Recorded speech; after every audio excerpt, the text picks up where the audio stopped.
Alamisy fahatelo amby roapolo ny volana martsa taona telo amby roapolo sy roa arivo tonga lasy tonga vavy tonga soa eto amin'ny fampahalalam-baovao ny Real News ny vaovao marina asaiko ampanajana ihany koa ianao tsy saraka aminay hatramin'ny farana anatin'ny fampahalalam-baovao tony mazatra itsika ny kafanany fiarahana ny doara aloha jerentsika ny lohateny amin'ity andro an'ity.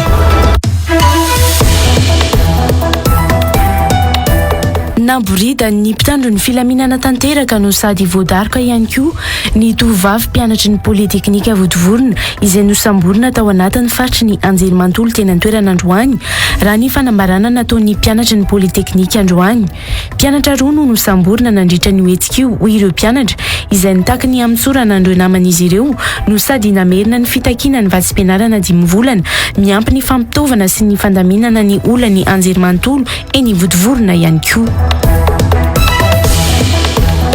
Nodoran'ireo mponina sy ny mpisehatra amin'ny lavanila tao Sambava ny lavanila tamin'ny gony ho fanehoana izy ireo ny fitakiana amin'ny fanalalahana sy ampiariana lavanila ao amin'ny faritry Sava androany nandritra ny esika no tanterahan'ireo mponina tao Antanivohitsy Sambava.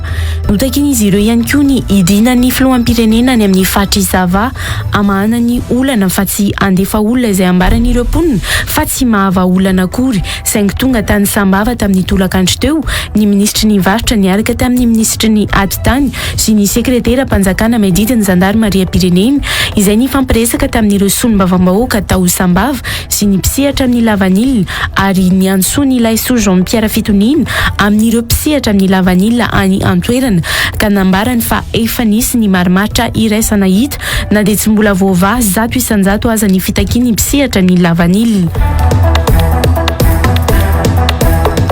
Manana solombavam-bahoaka vonina ny jorovavolombelona izay nanatrika ny fivoriana notarian'ny filohampirenena ny Rajoelina tao amin'ny Arena Ivandry ny aliny 7 Desambra 2024 ny vondro ny solombavam-bahoaka nanao fanambarana tao amin'ny Lehinsy androany saingy tsy nomamariny HCC tao anatin'ny fanapahana navoaka ny 10 Marsa lasa teo akory ho izy ireo ny fisiany famparafesana andraikitra nataon'ny filohampirenena izay mandika ny andininy fa 770 ao amin'ny lalapanorena.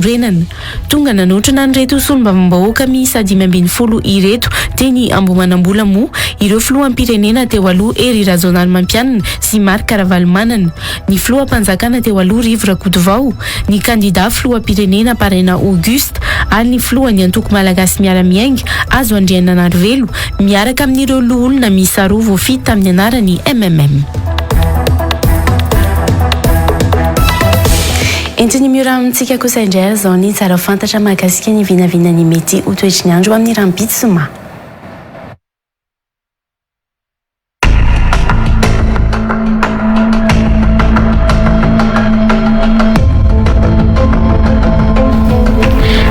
Batsika rehetra any atsokatrano any manaraka ny fampahalalam-baovao eto amin'ny Real TV Madagasikara. Ndao rehefa tarisika hoe tony ahoana indray ny mety ho vinavina ny toetry ny andro raha Andra Pitso Zuma fa 4 amby roapolo ny volana martsa taona 3 amby roapolo sy 2 arivo. Itoetra ny rotsakorana any avaratry Madagasikara any fa mety hivadibadika kosa nefa ny toetry ny andro any Atsinanan'Osy any ny faritra sisambony kosa nefa ny dia ho tsara ny andro any akapiana. Ndao ary ho fatarisika izay vinavina ny toetry ny andro izay. Hitantsika amin'izao fa raha hoan'ny afoatany manomboantsika azy ny tapa-maraina dia efa nimbiasa ny rahona sy ny masoandro izy toy izay ihany koa ny ato Fianarantsoato. Fa raha ho fatarisika manaraka izay vinavina ny toetry ny andro izay ny any Nosy be any no hanohizantsika azy dia efa nimbiasa ny rahona sy ny masoandro izy ka vinavinaina manodidina ny 5 amby roapolo ka hatramin'ny 30 degré Celsius ny maripana. Raha iverenantsika kosa ireto faritra sisambony reto dia hitoetra ny rotsakorana ny ato Sainte Mariato raha toa ka ahitana andiandrama matevina kosa ny any Antsiranana any fa ahitana erika manify kosa nefa ny ato Toamasinato ny tapany maraina. Izay ny mety ho vinavina ny toetry ny andro ary ny tapany maraina.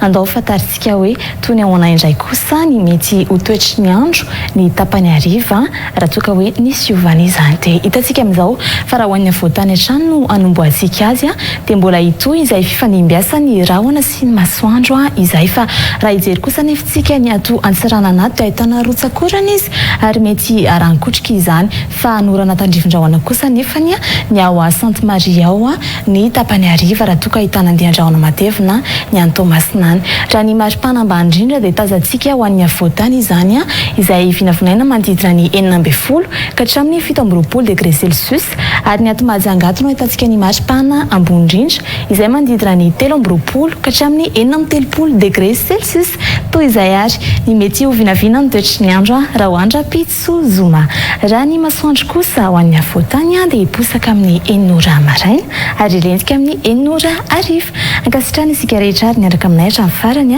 ary mbola manasanao ampanajana anaraka Androy News eto amin'ny Real TV Madagasikara veloma-tsoko.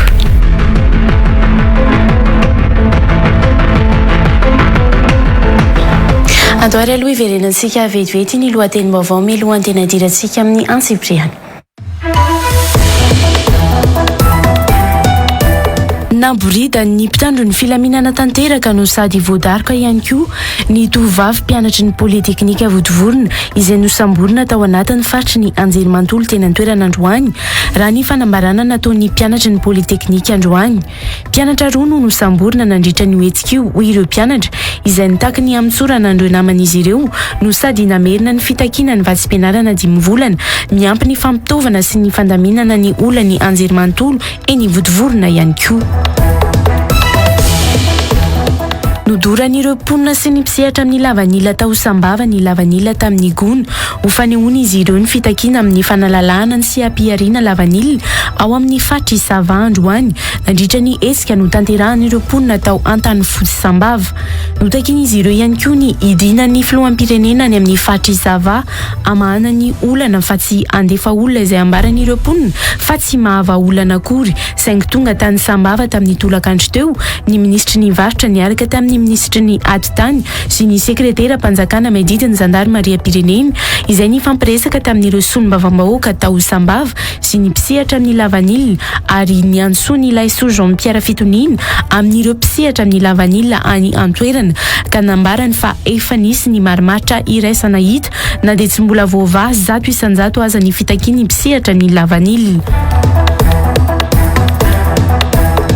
Manana solombavam-bahoaka vonona ny Zorovavolombelona izay nanatrika ny fivoriana notarihan'ny filoham-pirenena ny Rajoelina tao amin'ny Arena Ivandry ny aliny 7 Desambra 2024 ny vondro ny solombavam-bahoaka nanao fanambarana tao amin'ny Lohinsy androany saingy tsy nohamarin'ny HCC tao anatin'ny fanapahana navoaka ny folo-martsa lasa teo akory hoy izy ireo ny fisian'ny famparafesana andraikitra nataon'ny filoham-pirenena izay mandika ny 570 ao amin'ny lalam-panorenana. Tonga nanotrana nyreto solombavam-bahoaka miisa 520 ireto teny Ambomanambola moa ireo filoham-pirenena teo aloha Ery Rajaonarimampianina sy Marc Ravalomanana, ny filoham-panjakana teo aloha Rivo Rakotovao, ny kandida filoham-pirenena Parena Auguste ary ny filohan'ny antoko malagasy miara-miainga Azo Andriananarivelo miaraka amin'ireo loholona miisa 2 voafity tamin'ny anarany MMM. Ny antsipriam-baovao avy hatrany ary mpianatra roa no voasambotry ny mpitandro ny filaminana nandritra ny fifaninjiana tao anatin'ny faritry ny polyteknika Votovorona ny maraina teo.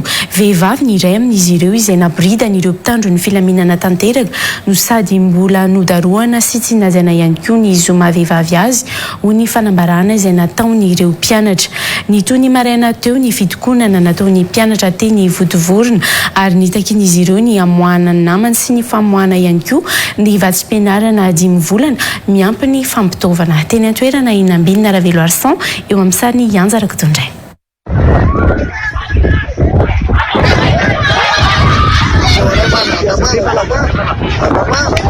Nanomboka tamin'ny 12 ratoandro no nifanentsika tamin'ireo mpianatra tao anatin'ny faritry ny Anjerimantolo ireo mpitandro ny filaminana izay tonga teny Votovorona androany.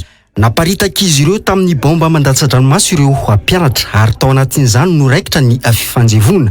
Taorinan'izay no raikitra ny fifanenjena izay mbola ny famaly tamin'ny Torabato. Nisy nenjera-peo teo.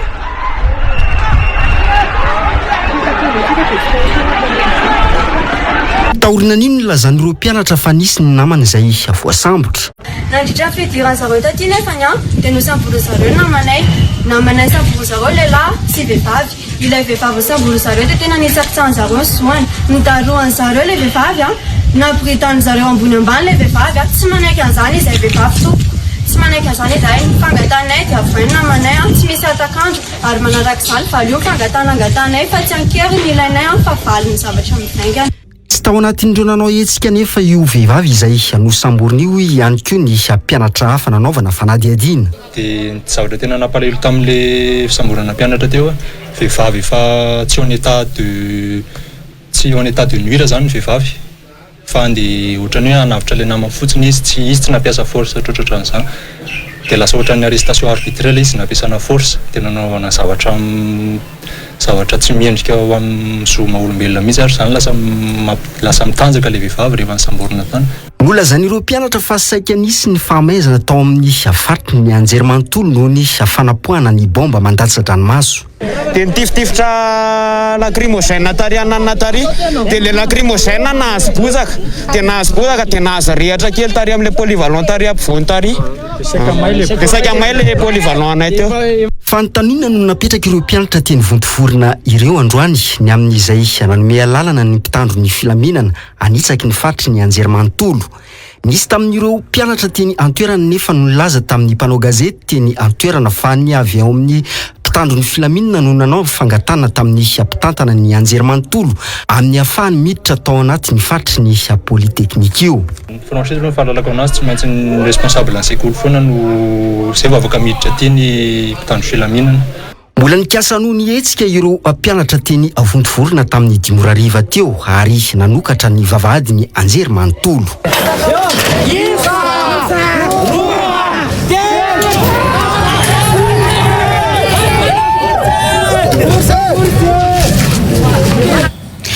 Fa mangataka ny idinan'ny filoham-pirenena any amin'ny faritry Sava amany olany Lavanilina ireo mponina sy ny mpisehatra amin'ny Lavanilina any an-toerana nandritra ny hetsika izay notanterahana izy ireo androany tao Antanifotsy sy Sambava. Nandeha tany Sambava nangataka vato tamin'ny mponina ny filoham-pirenena anotakin'izy ireo ny hijerenany marary azy ireo amin'ny sehatry ny Lavanilina raha ny fitakiana nataony ireto mpisehatra ireto. Tsy mahavaolana masy ny olona alefa ny filoham-pirenena ifampiresaka amin'ireo mpisehatra ny Lavanilina any amin'ny faritry Sava ho ireto mponina izay nidina andalambe nanatanteraka ny hetsika mitaky ny analalahana anitsisia Piarina Lavanilina ity. Ny antsiprian'izay avetrany ary. Tokony tamin'ny 10 sy sasany maraina no nanomboka ny hetsika nataon'ireo mpisehatra amin'ny Lavanilina tao Antanifotsy sy Sambava. Ny lanja sora-baventy izy ireo ny taky ny famerenana ny dinika rehetra momba ny Lavanilina any amin'ny faritry Sava. Ny fitakiana ny andravana ny rafitra CNV na ny filakevitra nasionaly ny Lavanilina ary koa ny tsy tokony amerany fanjakana ny vidin'ny Lavanilina. Nodoran'ireo mpamboly ny Lavanilina tamin'ny gony nentina nanaovana sakan-dalana teo amin'ny arabe.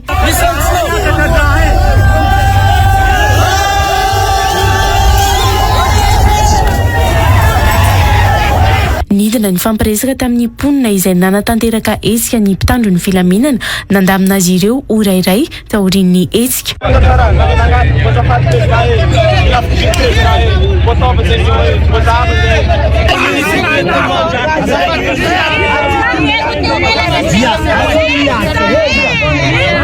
Tsy misy vahaolana mivaingana hatreto ny fitakiana nataon'ireo mpandraharaha sy mpisehatra amin'ny Lavanilina izay efa nambarany SOS Vanita ao anatin'ny fanambarana nataon'izy ireo ny talata lasa teo. Tsy misy afa-tsy ny fanalalahana ny Piarina ity no vahaolana tokony iroso ny fanjakana ho ireo mponina any Sambava izay nanao ny hetsika. Misy tamin'ny enimpolo taogno ny Lavanilina sy ampivagna nisy aika amizao ka iroanay raha tsy ilainandresaka rava ny CNV dia manomboka eto aty zay nambolagna aty tsy nahitana voka sy vatompo mipody afanapakety zahay dia matsarararo manomboka eto ny olona andeha ivagna amin'ny Lavanilina maty fo tegna fa tsisy olo ampividy ka matsaro marary zahay vaha azy ferina ny olo jiaby andray anjara vahany $250 vahany prix plancher avela malalaka ny Saint-Pierre certo ny fivarota ya tsara foa zahay. Tonga tany Sambava ny fampiresaka tamin'ny solombavam-bahoaka ny Sambava Mamangy Norbert sy ny solombavam-bahoaka nantala teo aloha Laiso Jean-Pierre, ny ministra ny varotra Edgar Razafindrava niaraka tamin'ny sekretera mpanjakana miaditiny Gendarmeria Pireneny ny generaly Serge Julet sy ny ministra ny fitsinjaram-pahefana Tokely Justin. Nambaran'ireo mpisehatra amin'ny lavanila nefa fa olona tsy mahavaolana no tonga any antoerana ary nangatan'izy ireo ny idinan'ny filohan'ny Pireneny izay ny toetra ra ianany mpisehatra amin'ny lavanila. Izy ka mbo hainao president fo mba matsapa marary anao vahao i olona makasiky lavanila fa anao ny filoha pirenena tompona ndraiky voanalohany amin'ny kiraraha ty.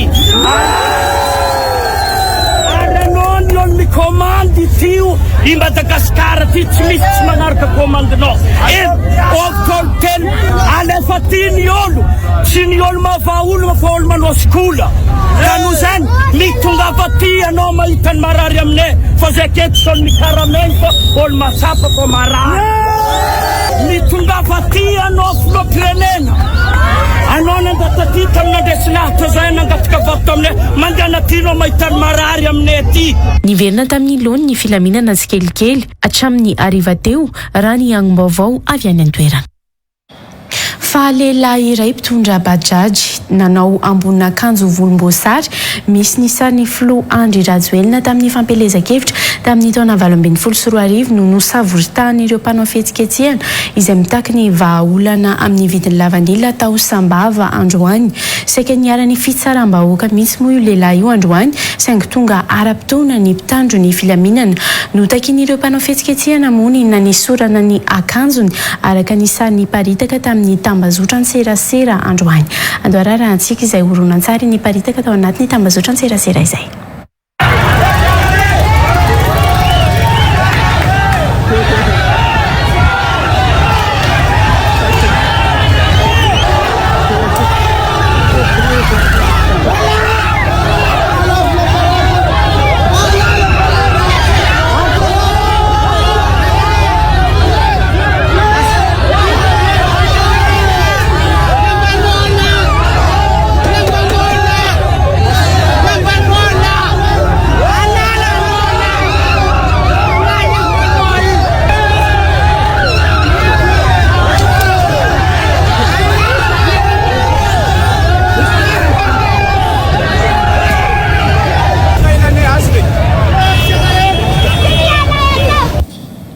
Fa tsy azo zato isan-jato ny zavatra nangatahan'ireo mpandraharaha misehatra amin'ny lavanilina tamin'ny fanjakana saingy kosa mahafapo amin'ny takiny besiny maro ary ny raha nanapaka hoe Laiso Jean-Pierre nodivety ny raha natsakaina raha nambarany ity solombavam-bahoaka teo aloha ity sady mpisehatra amin'ny lavanilina ary nanao antso tamin'ny mpisehatra amin'ny lavanilina ho tony sy andry ny torohevitra avy amin'izy ireo.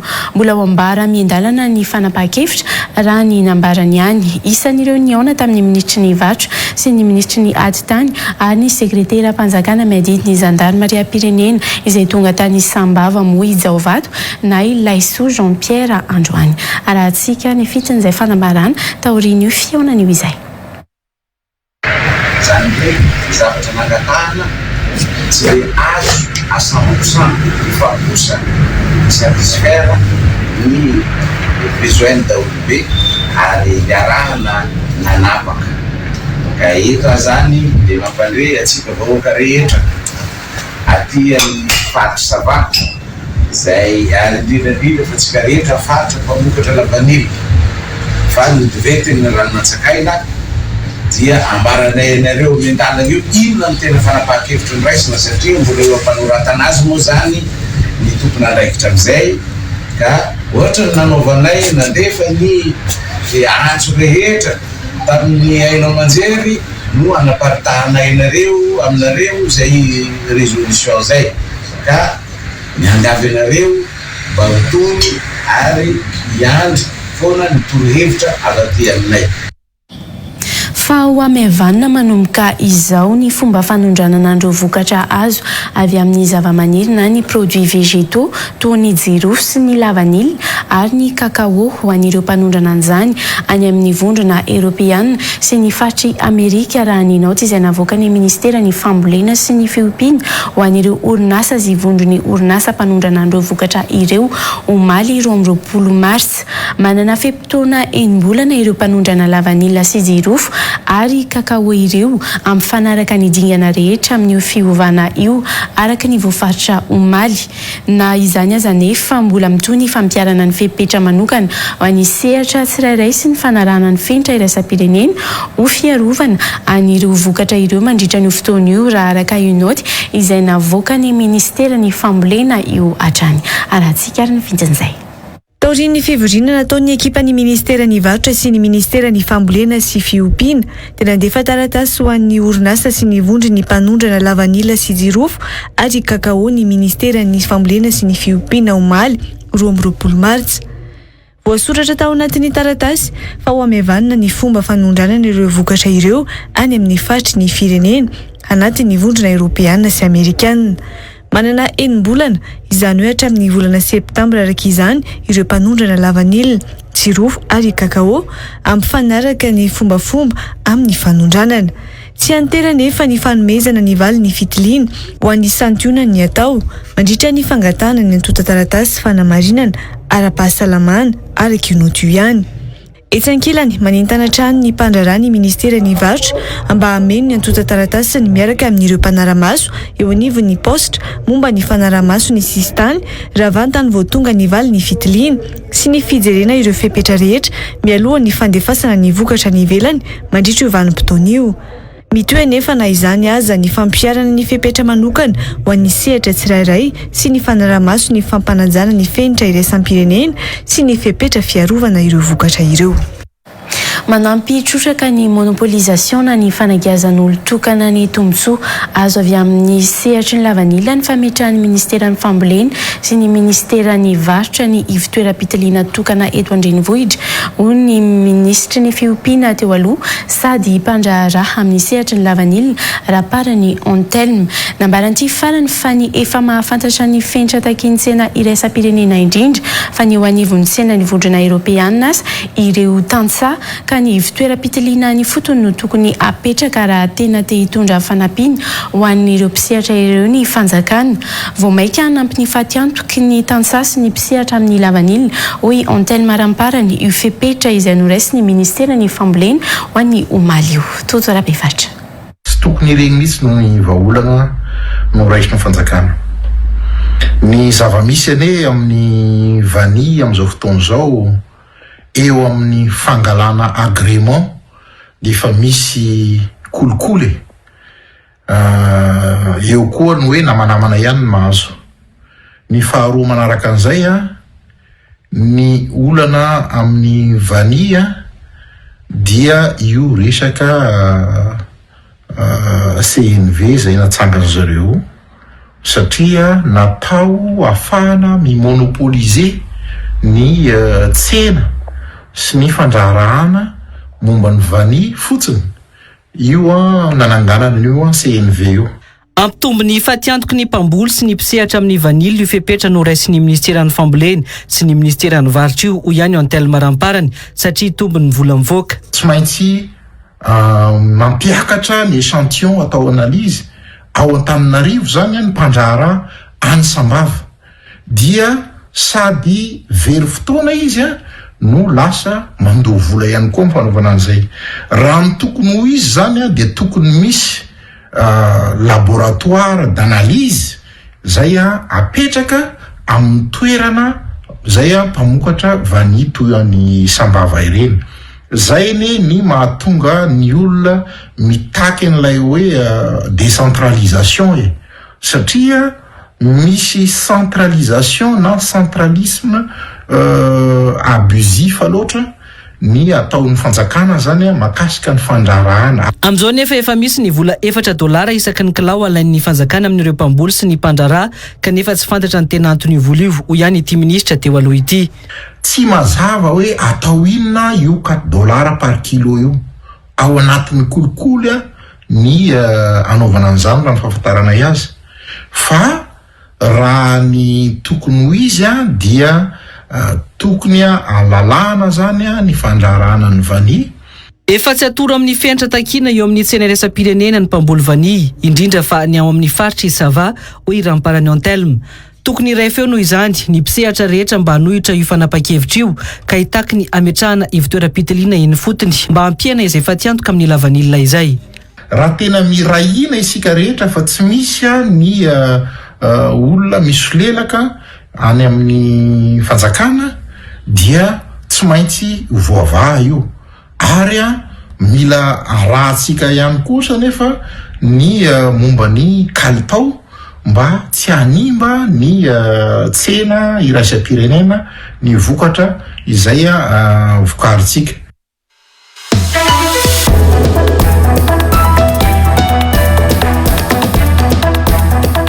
Vahin'ny fandarana l'invité du jour anio aorin'ny fampahalalam-baovao amin'ny 6 alina eto amin'ny Real TV Madagascar. Andriamatoa Zafao Jean-Louis, président national du parti politique GASMI na ny GAS mifankaty no sady co-président de la plateforme état régional. Iresaresaka mahakasika ny état régional sy ny fitsinjaram-pahefana ny volavolana sy sosokevitra na lalam-panorenana vaovao atolotra izy ireo ho an'ny Madagascar ary ny fiainam-pirenena amin'ny ankapobeny. Anasananao ary onaraka izany. Andriamatoa Zafao Jean-Louis araka izany no vahiny gasikara fenso ao anatin'ny fandaharana l'invité du jour izay hoaranao aorian'izao fampahalalam-baovao izao. Hotoizantsika amin'ny vaovao politika kosa ny antsipriam-baovao miantso ny vahoaka malagasy sy ny solombavam-bahoaka ary ny mpisara mba hijoro hiaraka amin'izy ireo hanohitra ny fitsarana avo momba ny lalam-panorenana ny vondron'ny solombavam-bahoaka izay nivory tao amin'ny le insy Ambohimanambola androany. Tsy ny tsara araka ny lalàna mantsy ny HCC mikasika ny taratasy nalefa ny HCDDED tamin'ny 27 ny volana febroary lasa teo mikasika ny fitsipaham-pitokisany gouvernemanta izay nataon'ireo solombavam-bahoaka miisa 5 ny 7 desambra 2024 lasa teo. Midika izao fihetsikasehon'ny HCC izao fa tsy ho azo itokisana intsony io rafi-pitsarana io indrindra amin'ny fividianana ho avy izao ny fanambarana izay nataon'ireo solombavam-bahoaka androany izay nahitana ny team GPR, MMM, MTS ary ny solombavam-bahoaka tsy miankina Narson Narafidimanana. Teny antoerana nanatrika an'izay fivorian'izay ihany koa itoto rabe fatro amin'ny sariny Andra Kapisotra. Tonga teny amin'ny Lohintsy Ambohimanambola androany ny filoham-pirenena teo aloha Ery Rajaonarimampianina sy Marc Ravalomanana, ny filoham-panjakana teo aloha Rivo Rakotovao, ny candidat filoham-pirenena Paraina Auguste, ny filohan'ny antoko MMM Ajo Andriananarivelo miaraka amin'ireo olona voafita amin'ny anarany MMM miisa 2, ny Gasleo, ny IFIM, ny LER, ny RMDM, ny vondrona panorama sy ireo vondrona antoko ivelan'ny fitondrana toy ny ARB nanotrona ny fanambarana nataon'ireo solombavam-bahoaka miisa 12. Isan'ny nanaosiny ny fangatanana lefa tany amin'ny HCDDED ny 9 febroary 2024 lasa teo mikasika ny fitsipaham-pitokisana ny gouvernemanta. Ny HCDDED indray moa avy eo no nandefa ny taratasy tany amin'ny fitsarana avy momba lalam-panorenana ny 20 febroary. Tsy mifanaraka amin'ny fitsipika anatin'ny antenimieram-pirenena nefa ny fanamarinana ny isonian'ny solombavam-bahoaka nataon'ny HCC tao anatin'ny fanapahana navoaka ny 10 martsa lasa teo hoy ireo solombavam-bahoaka nanao fanambarana teny amin'ny Lohintsy androany.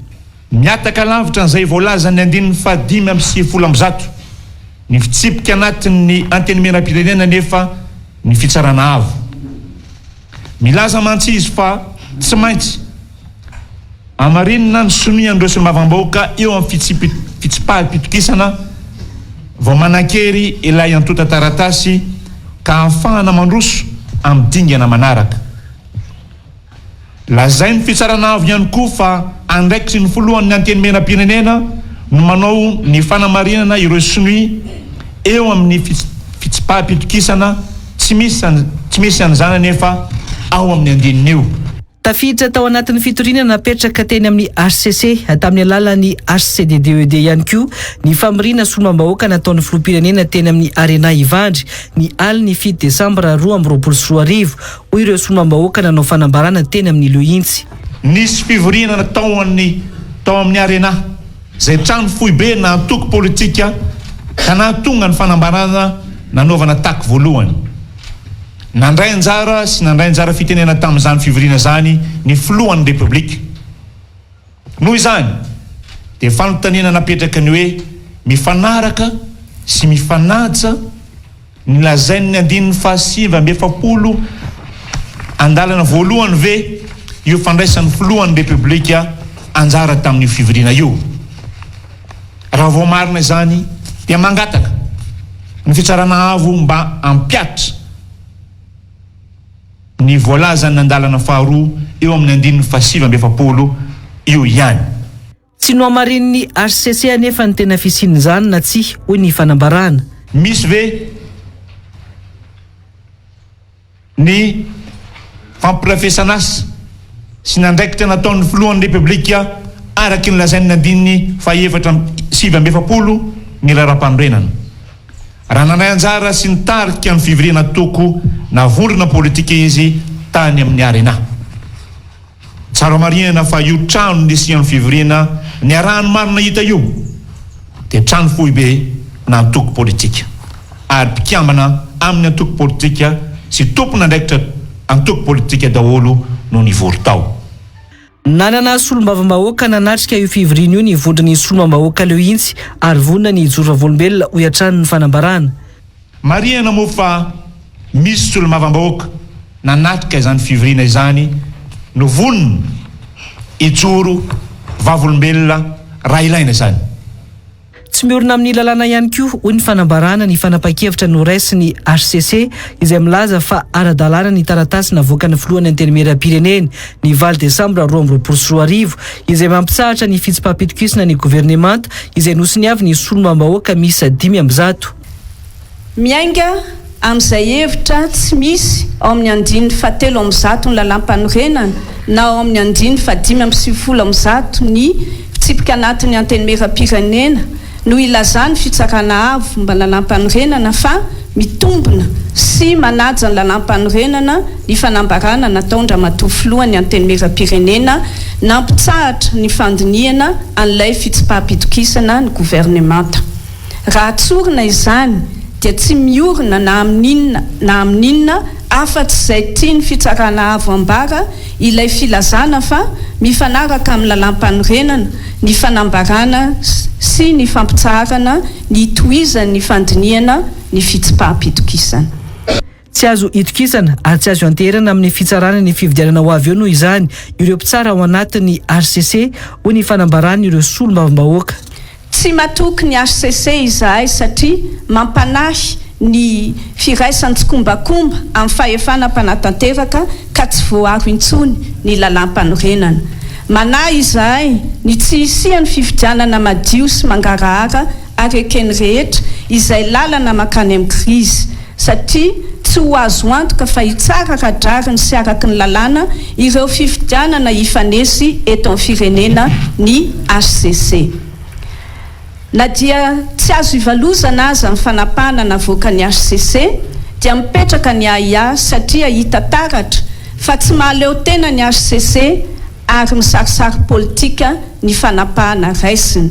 Miantso ny vahoaka sy ny solombavam-bahoaka ary ny mpitsara noho izany ny solombavam-bahoaka tao amin'ilo intsy mba hanohitra io tsy fanajana ny lalàna ataon'ny HCC io. Miantso ireo namanay solombavam-bahoaka mba ho sari-piaro amin'ny famerenana ny asin'ny androm-panjakana misy antsika sy anatevin-daharana ka hiara hitaky ny fahefana feno sy fitokisana izay nomeny vahoaka izay no fidy antsika. Manainga ireo mpitsara sy mpahay lalàna hijoro hiaro ny fahaleovan-tena ny fitsarana sy tsy anaiky ny fanososena ny fahamarinana. Solombavam-bahoaka 10 tamin'ireo 13 nanaosiny ny fangatahana alefa tany amin'ny HCDDED ny 9 febroary lasa teo moa no nanao fanambarana teny amin'ileo intsy Ambohimanambola androany izay nahitana ny MMM, ny TIM, ny GPR, ny MTS ary ny tsy miankina. farariny raha mijoro tahaka ny androany solombavam-bahoaka satria sy azo ekena ny fanitsakitsahana ny zonon'olom-boafidy ho ny filohan'ny antoko MMM azo andriany anarivelo izay tonga nanatrika ny fanambarana nataon'ireo solombavam-bahoaka teny amin'ny Lohintsy Ambohimanambola androany. Manapirofy ihany koa izao fijoroan'ny solombavam-bahoaka izao fa tsy ny tombotsoany ihany no arovan'ireo solombavam-bahoaka fa ny vahoaka sy ny firenena mihitsy ho ihany azo andriany anarivelo. Samy tsy nisy nety tondra fanehoan-kevitra kosa moa androany ireo filoham-pirenena teo aloha izay tonga nanotrona an'ity fanambarana teny amin'ny Lohintsy Ambohimanambola ity. Totorabefaritra sy Andrabesotra. Ny safidiny tsy haneho hevitra androany ireo filoham-pirenena teo aloha tonga teny amin'ny Lohintsy anatrika ny fanambarana izay nataon'ny solombavam-bahoaka. Raha tsy nety ny resaka mihitsy moa ny filoham-pirenena teo aloha Marc Ravalomanana androany dia nilaza teny foy ny filoham-pirenena teo aloha Era Rajoelinarimampianina fa amin'ny mahampanatry azy aloha no nahatongavan'izy ireo teny amin'ny Lohintsy androany. Efa betsaka voalaza teo dia janona zay nge tonga nasaina dia niaino an'ilay izy keo ohatran'rehetra. Mety fahitan'ny président reny fanambarana tsika ete fakahiteto foana ihany tsika. Ny filohan'ny antoko MMM azo andriany anarivelo no nilaza fa fijerena ny tombotsoam-pirenena no azo andikana izao fijoroany ny solombavam-bahoaka izao.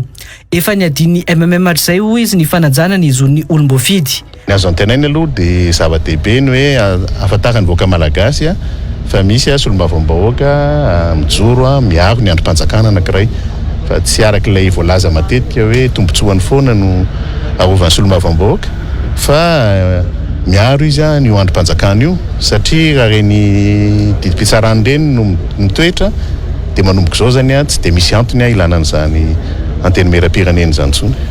Izay amin'ny antoko malagasy miaramainga moa fantatrareo efa miady an'izany foana ary zay ny fantsoavy nataonay hoe mba ajao ireo olom-boafidy na iza maha olom-boafidy azy na io miainga avy any amin'ny commune na katraty amin'ny solombavam-bahoaka satria vahoaka daholo ny fidy azy ireo. Tsy nety resaka ihany koa moa androany ny filohan'ny antoko tsara tafina Parena Auguste sy ireo lehiben'ny fanoherana nanatrika ity hetsika androany ity.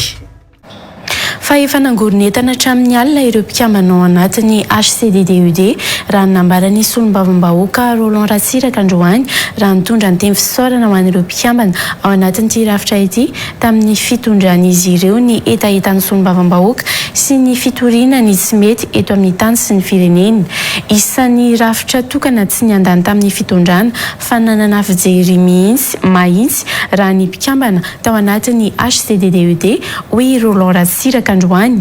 Marihana fa noraisin'ny filakevitran'ny ministra Omaly ny fampitsarana ny HCDDUD no ny fahataperany fitoam-piasany ka ny sekretera mpanantanteraka eo anivon'ity rafitra ity no isahana ny fitantanana vonjimaika n'ity rafitra ity.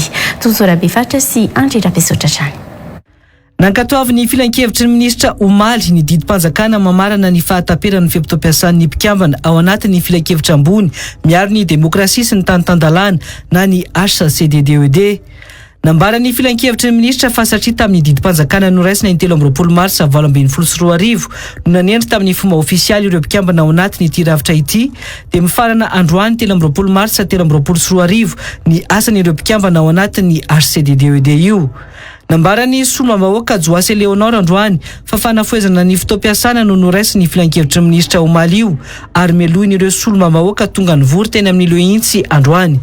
Eto am-piandohana moa zany dia maneho fankasitrahana feno ny filan-kevitra ambony misahana ny demokrasia sy ny tanitandalana na HCDDUD no ny fandraisany andraikitra rehefa nandinika ny taky nataonay ary ambaranay etona ny fanamelohana ny fanafoezana tsy araky ny lalàna ny fepotona iasan'izy ireo. Efa nangoronetana hatramin'ny alina ireo mpikambana ao anatin'ny HCDDUD hoy Roland Ratsiraka androany ka antony tsy nahatongavana ireo mpikambana ao aminy teny amin'ny Lohintsy Ambohimanambola. Ankasitrahana hoy ity solombavam-bahoaka ity ny ezaka vitan'ny HCDDUD satria isan'ny rafim-panjakana tokana tsy mitanily ity rafitra ity. Tiako ihany koa ny sotra ny HCDDUD satria maro ihany ny organisme nisy teto Madagasikara ary mahazo pression sy ny sisa fa ny HCDDUD na dia nisy ary ny pression nahazo azy ary sorako manokana ny président Lenoble raha ny tena izy dia tokony mba nisy zareo tonga eto fa fatatsika moa fa omaly alina zareo dia fa tsy efa nifoanana zany ny didy fanendrenany zareo dia misorako eram-po eran-tsaina zareo rehetra membre ny ACDDED satria nanaiky nandray ny fitakinay ary nampitan'izany tany amin'ny antenne mera fitsarana avo momba ny lalampanorenana ka dia sorana eram-po eran-tsaina zareo satria tafiditra anatin'ny tantara fa niezaka izy nanao ny asany niaro ny zontsika ny zon'olombelona ny demokrasia sy ny sotoavina republikana. Tapaky ny filan-kevitra minisitra moa fa ny sekretera mpanatanteraka eo anivon'ny HCDDED no misahana vonjomaika ny fitantanana ity ravitra ity manomboka androany.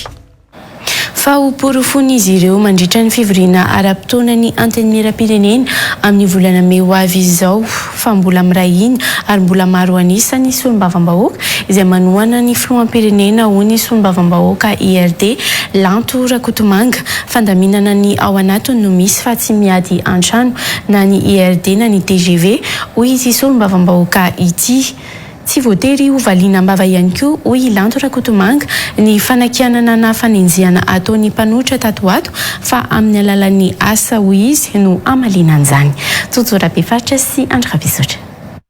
Ny antoko politika sy ny mpanao politika avy amin'ny fanoherana indray no nibahana ny sehatra tamin'ny tontolo politika teto Madagasikara tato anatin'ny iray volana mahery izao. Mitombo isa ireo samy sehatra manakina ny fitondram-panjakana indrindra fa ireo olom-boafity izay niara-dia tamin'ny fitondrana tao anatin'ny IRD. Nanao be fiavy hatrany ihany koa ny avy amin'ny mpanohitra nanao fisehoana politika ary nanatanteraka fivoriana etseroa amaritana paikady ombonana eto amin'ny firenena. Ao anatin'izany anefa dia mangina avokoa ny ankamaroany ireo mpanohana ny fitondrana. Ny filoham-pirenena Andry Rajoelina ihany no niakatsehatra teny Andorany fotsiny alakamisy 9 Martsa lasa teo raha nanao lahateny ny resaka pipia pataloha teny Andorany fotsy izay niteraka resabe. Amin'ny alalan'ny asa no amalina ireny tsikera ataon'ny mpanohitra ireny ho ny solombavam-bahoaka IRD Lanto Rakotomanga. Mbola azo antoka ho izy ny fitiavan'ny olona ny filoha Andry Rajoelina.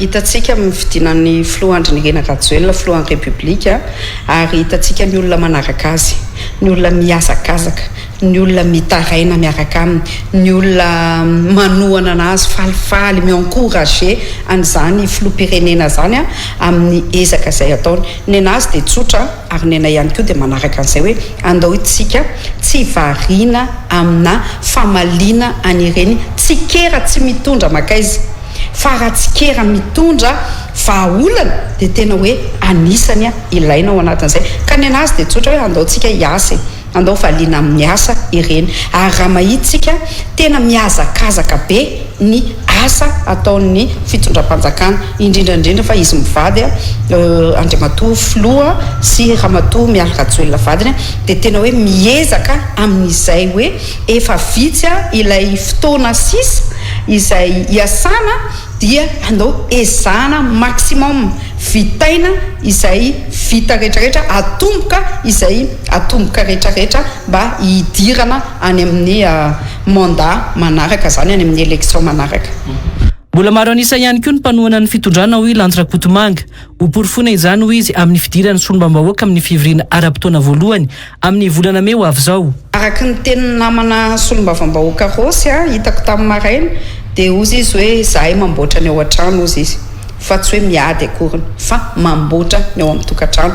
Ka hitanareo eo fa ohatra hoe hiditra izay amin'ny mois de mai iny ny première session ordinaire ny antenimieram-pirenena dia ho hitanareo ny firaisakina ny solombavam-bahoaka hoe IRD hoe reo zay mbola maro anisa mahery izay manohana hatramin'ny farany ny filohan'ny Repoblika.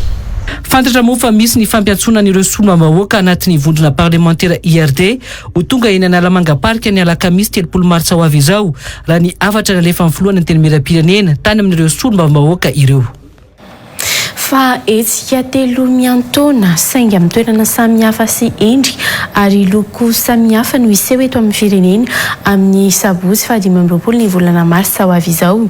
Ny fitondram-panjakana hoe ny Antsahadita anokana fotodrafitrasa raha toa ka anohy ny fiarabanana tratran'ny taona eny Ambohimanarina kosa ny Antoko-Tima ary ho an'ny Mananjary anatrika ny tatitra ataon'ny solombavambahoaka Mamihaja Charlo kosa isy teny Randriana Soloniaiko. Hatreto ny hetsika ataon'ny fitondram-panjakana ihany no afaka tanterahana ankalalahana raha toa ka milaza ho voasakatsakana ny solombavambahoaka Tima izay voafidy tao amin'ny boriboritany 5 Todosoa Andriamampandry sy ny solombavambahoaka ny Mananjary Mamihaja Charlo. Horakitra loko volomboasary indray amin'ny sabotsy ho avy izao ny ao Androhibe Antsahadita ho an'ny hetsika izay ho tanterahan'ny fitondram-panjakana ary atao ao anatin'ny lanonam-pitokanana lycée sy CEG ao Androhibe Antsahadita. Amin'ny alalan'ny fanokanana fotodrafitrasa na fitsidiam-paritra ho fanampinan'ny mponina no tena anaova amin'ny fitondram-panjakana hetsika amin'izao. Esekilany kosa milaza ho voasakana amin'ny hetsika izay tanterahana na dia fanaovana tatitra amin'ny vahoaka azy ireo tsy mitovy loko amin'ny fitondram-panjakana. Ao anatin'izany ny Antoko-Tiky Madagasikara izay misarotra ny loko mena. Amin'ny alalan'ny fifampiarabana tratran'ny taona amin'ny tety boriboritany no anaovana izy ireo famiriam-bahoaka ka ho an'io andron'ny asabotsy 20 martsa ho avy io eny Ambohimanarina no ifampitaona ny Tima. Nanaovana fangatahana ny hetsika na dia amin'ny toerana mihidy sy an'olon-tsotra azy ho ny solombavambahoaka ny boriboritany fahaenina Todosoa Andriamampandry. Ka misy manantena zany izahay fa tsisy ndray ny sanatry emoreky na fisakanana atao ao anatin'izay. Tamin'ny alasinainy teo koa zany nohony amara mandreny ny tena dia nampafantatra ara-dalàna zany ny chef district sy ny préfet rehefa voatra alasinainy maraina daholo zany zay fampafantarana zay na chef district io na ny préfet zany io dia efa nahazo ny accusé de réception tamin'ny lasinainy maraina zany izahay. Hetsika fahatelo hitranga ny sabotsy 20 martsa izao ihany koa ny tatitra ho an'ny vahoaka izay ho ataon'ny solombavambahoaka ny Mananjary Mamihaja Charlo. Mety ho rakitra loko mavo kosa indray noho izany Mananjary. Anatrika ny solombavambahoaka any an-toerana mantsy ireo solombavambahoaka namany ka ao anatin'izany isy teny Randriana Soloniaiko. Saivoko fa reo hetsika rehetra nataoko tato agnatin'ny distriktan'ny Mananjary dia nanasako ny solombavambahoaka rahalahy ranabavy mpiara-miasa foana ary tonga namaly anso hatrany izy ireo hatramin'izay. Dia toraka zany koa ty amin'ny 20 ny volana martsa ty maro ireo solombavambahoaka ho avy hamaly ny anso karazana solombavambahoaka maro avy amin'ny lafy valon'ny nosy. Namoaka fampahafantarana moa androany ny solombavambahoaka Mamihaja Charlo fa nafindra ho amin'ny toerana azo manokana ao Ambatolampy Mananjary ny tatitra ho tanterahan'ny sabotsy ho avy izao na dia efa nahazoana lalana tamin'ny ben'ny tanàna azy ny kianja tsinana ny trésor izay tokony nanaovana ny hetsika. Lafim-baovao hafa kosa indray olona telo no nosamborin'ny polisy pirenena no izy ireo milaza ho mahavita manamboatra pasiporo haingana ary mbola miparitaka hatrany amin'ny tambazotra an-tserasera ihany koa azy anireo mpizirika milaza ho mahavita pasiporo raha ny nambaran'ny ministry ny filaminana anatiny androany. Amin'ny alatsinainy no atolotra ny fitsarana ireo olona ireo ho ny contrôleur général de police Randriana Arson Fanomezantsoa. Niverina tamin'ny laonina no mikandroany fanamboarana ny pasiporo rehefa niatona andritra ny iray volana sy tapany noho ny olana avy any amin'ny mpamatsy iraisam-pirenena vokatry ny krizy ny ady ny Ukraine raha ny fampahafantarana izay nataon'ny ministry ny filaminana anatiny nandritra ny fidinany teny amin'ny ivitoerana misahana ny fanamboarana pasiporo teny Anosy androany maraina. Nambinina Ravelo Arson sy Anjara Kotondray.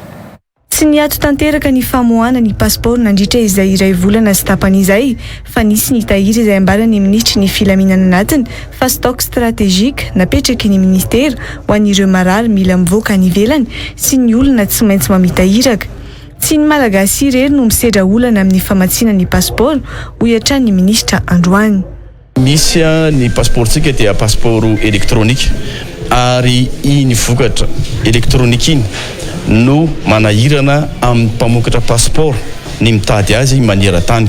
Zany hoe tsy itsika malagasy rery no misedra izao tsy fampina pasiporo zao ny antony moa dia fantatritsika fa no io ady sy krizy any Ukraine sy any Russie io. Rehefa nampanantena kosa ny zareo mpamokatra pasiporo fa anao izay tratry ny heriny amin'ny fanotanany passeport malagasy dia totoso zany ankehitriny. Ho an'izao fiverenana izao, tafiditra ao anatin'ny taratasy tokony anatin'ny fangatahana passeport ny fanamarinam-pivoahana ny ivelany noho ny passeport izay natao ho an'ireo olona mivoaka ivelany Madagasikara, ary tsy maintsy misy ny taratasy ahafahana manazava ny fivoahana ny ivelany io. Ny faharetana no ambaran'ny ministry ny filaminana anatiny fa tokony ho isy ho an'izao fiverenana ny famoahana passeport izao. Eto kosa dia misarika ny saina malagasy rehetra fa tsy hoe misokatra ny passeport dia izay tonga eo dia mahazo daholo satria manana machine tsika hitanareo tsara io satria efa données biométriques ny ao mila alaina ny sary maso alaina ny tanana alaina ny sary alaina ny halavana izany rehetrarehetra izany machine manao azy fa tsy hoe fenoantsika tanana ka voafetra ny isan'ny passeport vitan'io machine io isan'andro dia izay zany mahatonga antsika hoe mametra ny fitsinjaran'ny passeport. Nisy ireo olona izay milaza ho mahavita passeport miparitaka amin'izao ary efa nisy ireo nisamborana raha ny tatra natao ny ministry ny filaminana anatiny. Misitona sain'ny olona izay milahatra ivelany ao ahako misaotra ny zareo satria rehefa narety koatra ny zareo dia tonga nefa dia ampahendrena tanteraka ny fafilaranao tandray misao tratra n'ireny fijilika ao ivelany ao reny fa efa anankitelo zao ny voasambotra sahady amin'izy ireny ary misy eny amin'ny tambadrotra tserasera zao milaza fa mahavita passeport eo voasambotra izy dia mihetsika amin'ny fitsarana amin'ny latsinainy. Passeport ronjato io raha tena miasa be ireo masinina no voazara saingy miankina amin'ny fiasan'ireo masina elektronika izay manodana izany ihany raha ny nambara ny ministry ny filaminana anatiny androany. Ao anatiny 270 ora no tokony mivoaka izany ho an'ireo mbola voatery mameno ny antota taratasy kosa no voatery tsy maintsy miandry. Niverina nanomboka androany moa ny famatsiana passeport izay natao ny fitoerana misana ny fitsinjarana izany eo anivon'ny polisy pirenena. Nidina tena nitoerana ny ministry ny filaminana anatiny androany nijery ny zotry ny asa amin'ny fizarana izay passeport izay. Lafim-baovao fanatanjahan-tena kosa indray tamin'ny efatrora maraina no nanomboka ny filarana teny Mahamasina ho an'ireo mpijery. Nisy ireo fianakaviana izay laza tamin'ny mpanao gazeta ny Real TV fa niakatra eto andrenivohitra fotsiny izy ireo hijery ny lalao ny Barea sy ny Centrafrique arody aorian'izay. Mbola nitohy androany ihany koa moa ny famarotana ny tapakely izay nilaran'ireo olona teny Mahamasina androany.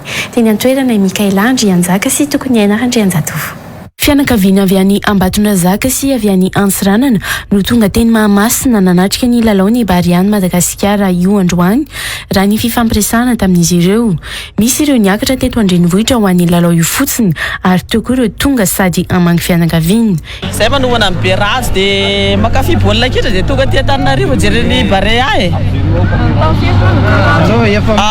Somary zay efa fa nilatra be zao dia tamin'ny maraina tetra zay nilatra zao filarana zao tamin'ny fito zay efa teto tamin'ny larobia zay niala tany Ambatondrazaka tamin'ny talata zafady dia maly zay mbola nandehandeha sady mividy be dia androany jery Barea ny efa reto daholo entany efa raha voatapitra Barea dia efa fa izy koa zay avy any Ambatondrazaka niala tany maly tamin'ny dimy tonga teto Antananarivo tamin'ny ray maraina dia naketo indray zany tonga teto sy tamin'ny dimy maraina.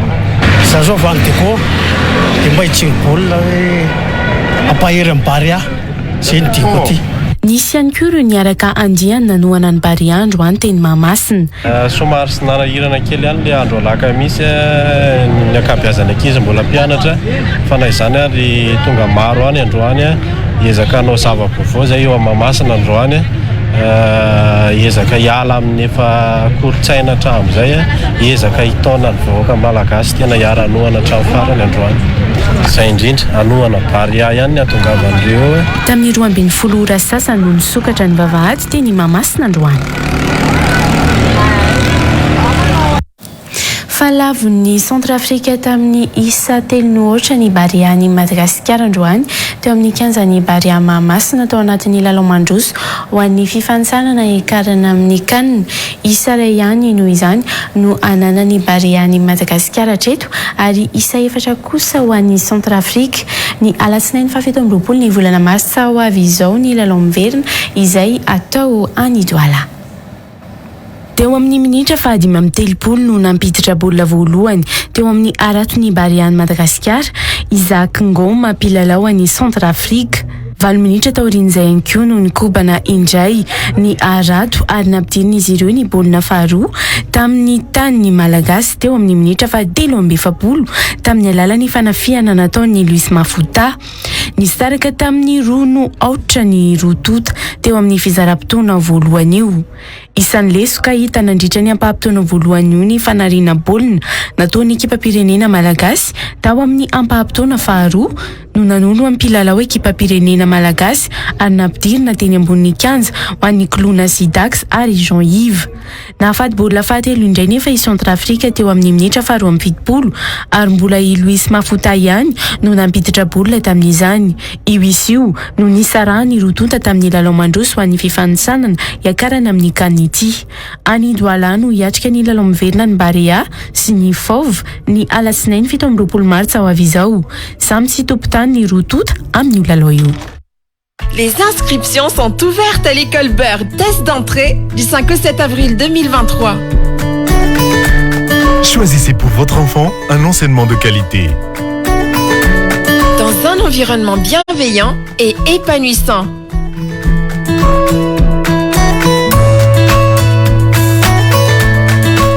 On se plaît à Bird. Offrez-lui toutes les chances de succès. École Bird, homologuée de la maternelle au lycée. École Bird, ensemble vers la réussite.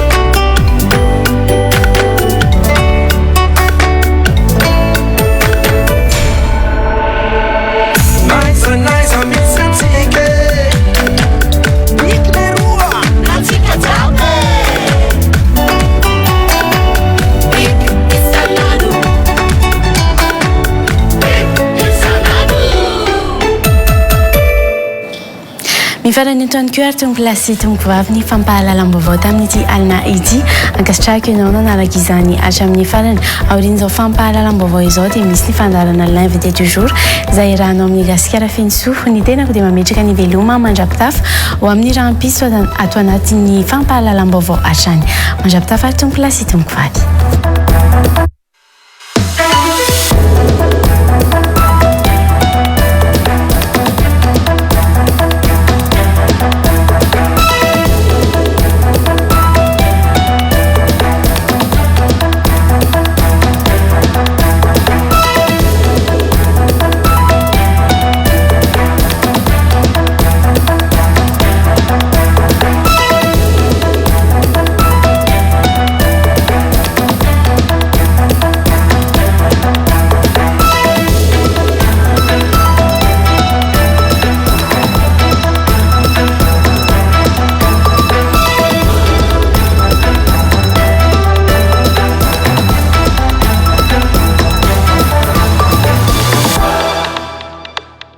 Real News Natulchi.